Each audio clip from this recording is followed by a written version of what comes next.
Hello everybody, I've been thinking about something again.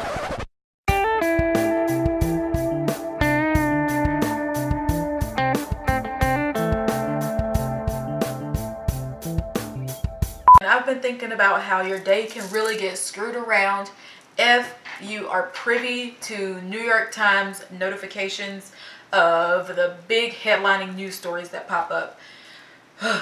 Like, you can be having a great day and then you get a notification that more people in the world have died, there's starvation somewhere, there's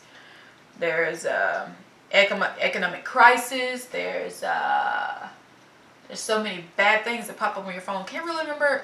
I've never seen New York Times, which is supposed to be a news station, pop up any good news. It's always been bad news, never anything good. Even if they do have something good pop up, it will quickly be turned around by another news story that's that same story from a different angle, which is a bad angle, which makes everything look bad. This is why I don't really like to read the news. I mean, sure, it can keep you informed, help you stay on top of what's happening in the political realm, make you aware of stock prices if you're into stock prices. I kind of want to get into stock prices. People seem to get rich off stocks. I need to get rich.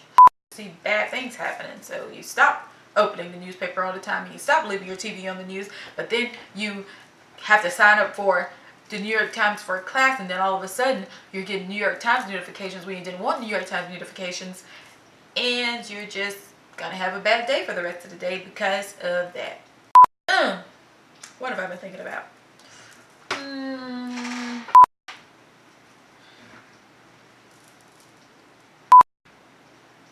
Cats.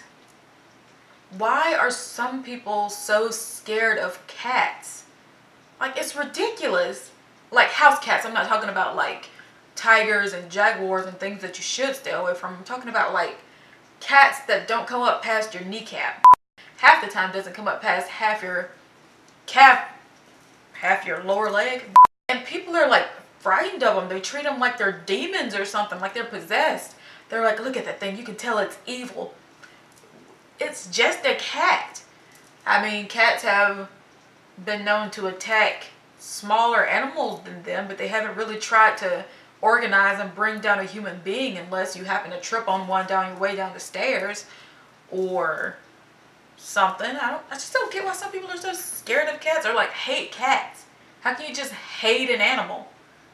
Maybe if you've got like some bad flashback attached to the cat, like if one like tried to kill you when you were like 2 or something, then I could get it, maybe. But I mean, it's a cat. Dogs, some people have an irrational fear of dogs too, but dogs I feel have been more known to like go after a throat or an arm or something, like a wild dog. Most dogs though will not attack you. So I also don't get that. You should be wary of dogs that aren't on leashes, but you shouldn't be terrified to the point of hate. Man, I feel like I've been thinking about some heavy stuff recently.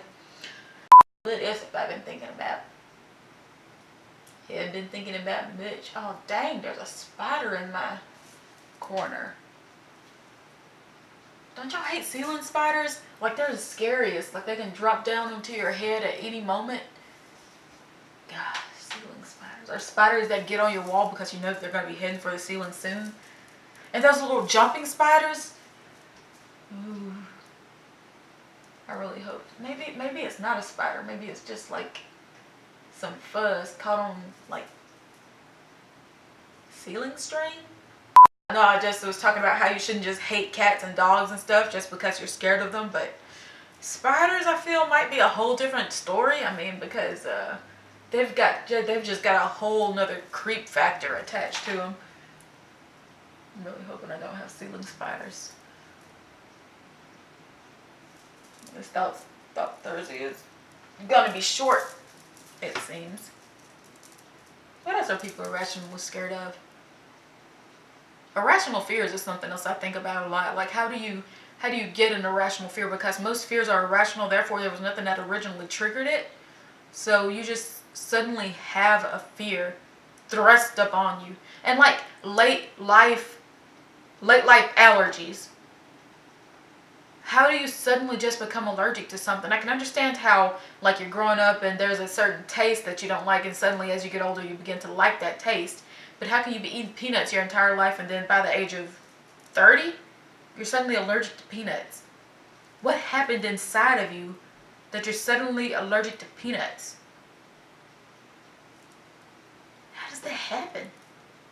There's probably some scientific explanation I could just look up, but I'd just rather think about it for a while and contemplate on it. I feel like I'm smart for contemplating on it. Yeah, probably feel smarter if I just looked it up and knew the answer, but